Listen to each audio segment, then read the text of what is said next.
नमस्कार दोस्तों, स्वागत है आपका। आज की ये जो कहानी है वो जीवन अनेक आत्मा एक इस किताब से ली गई है। ये खुद उस किताब के लेखक जो है संतोष जोशी सर, उन्होंने कही है अपनी कहानी। मैंने आपको कुछ दिन पहले एक वीडियो में आपको कहा था कि वो उनका एक जन्म जो हुआ था वो दक्षिण अफ्रीका में हुआ था, और वो उनको मतलब मौत से कैसे वो बचकर आए थे। एक खान में वो काम कर रहे थे और उस खान में पानी भरा था, तो वो वीडियो मैंने उस वक्त आपको उसमें वो जानकारी दी थी। आज ये जो बात है वो उन्होंने खुद जो एक्सपीरियंस की अपने जीवन में वो कही है। एक ताजुब की बात आपको मैं बताता हूँ कि उनका एक जन्म दक्षिण अफ्रीका में हुआ था, संतोष जोशी सर का। और ये उसके बाद जब जॉब एक कर रहे थे एक कंपनी में, वो कंपनी थी खान की, कोयलों की वो कंपनी थी, इंटरनेशनल बहुत ही बड़ी कंपनी थी। और दोस्तों वो जो कंपनी थी, भारत में जो कंपनी थी, वो दक्षिण अफ्रीका से ही कोयले मंगवाती थी। तो ये थोड़ा सा इत्तेफाक की बात लगती है हमें।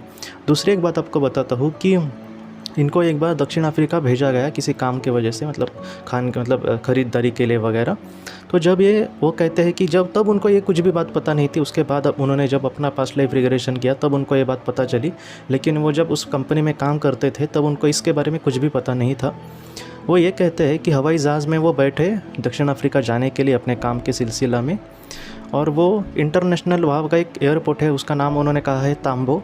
वहाँ पर उनका विमान आ गया, उनका हवाई जहाज़ आ गया।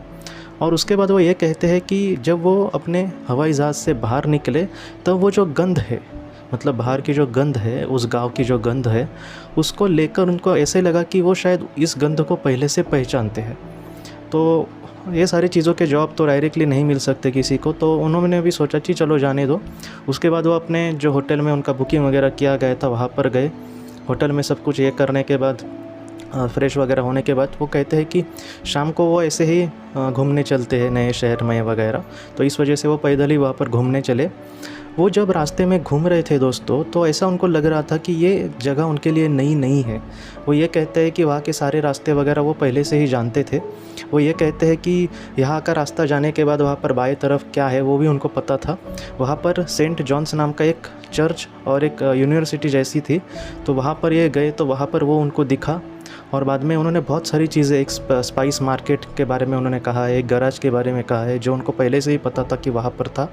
और उन्होंने बहुत सारा वहाँ पर घूमे, और उन्होंने कहा है कि तकरीबन 45 मिनट्स वो घूम रहे थे वहाँ पर, और कैसे वक्त गया उनको पता ही नहीं चला।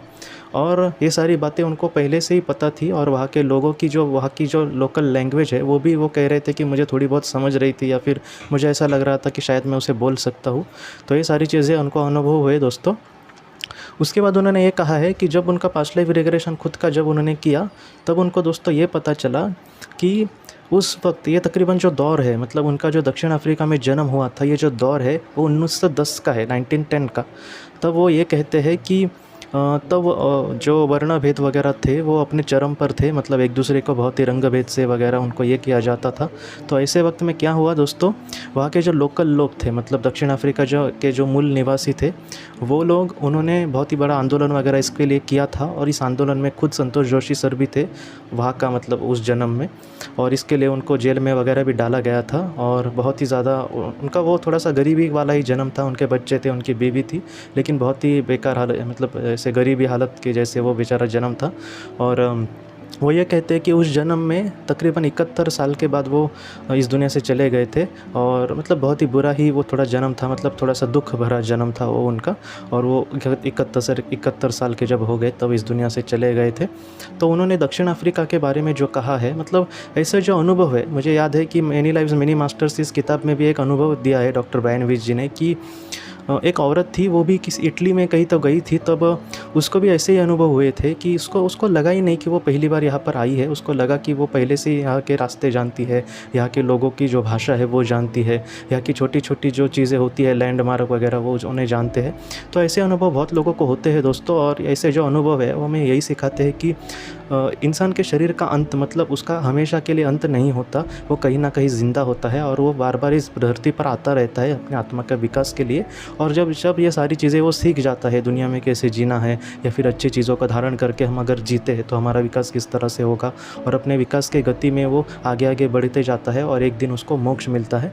तो इसी तरह से हमारी ये जो सफ़र है वो ऐसे ही चलता रहता है दोस्तों। आज की इस कहानी को लेकर अगर आपके कोई भी सवाल हो तो आप ज़रूर पूछें, जितना हो सके मैं आपको उसका जवाब देने की कोशिश करूँगा। हम अपनी अगली वीडियो में मिलते हैं। आप अपने परिवार का ख्याल रखना। आपका बहुत बहुत शुक्रिया। ज़िंदगी की रोशनी ये संस्था ऐसे लोगों के लिए काम करती है जिन्होंने किसी अपने को खोया है, या फिर जो लोग अपनी ज़िंदगी में बहुत ही ज़्यादा दुखी है। जो लोग इस संस्था से जुड़ते हैं उनको तकरीबन 50 किताबें भेजी जाएगी उनके व्हाट्सएप पर या फिर ईमेल पर। ये किताबें आत्मलोक या फिर मौत के बाद हमारे साथ क्या होता है, इन सारी चीज़ों की आपको पूरी तरह से जानकारी देगी। और इसके साथ साथ आपको एक पास्ट लाइफ रिग्रेशन थेरेपी की ऑडियो भी भेजी जाएगी। इस ऑडियो की मदद से आप घर बैठे अपनी पास्ट लाइफ रिग्रेशन करने की कोशिश कर सकते हो। बहुत लोग पास्ट लाइफ रिग्रेशन थेरेपिस्ट के पास किसी कारण के वश नहीं जा सकते, तो ऐसे लोगों के लिए मदद के लिए ये ऑडियो तैयार की गई है। तो आप ज़रूर इस संस्था से जुड़े। इस संस्था से जुड़ने के लिए सामने जो व्हाट्सएप का नंबर दिया है आप कृपया उस पर संपर्क करें। आपका बहुत बहुत शुक्रिया।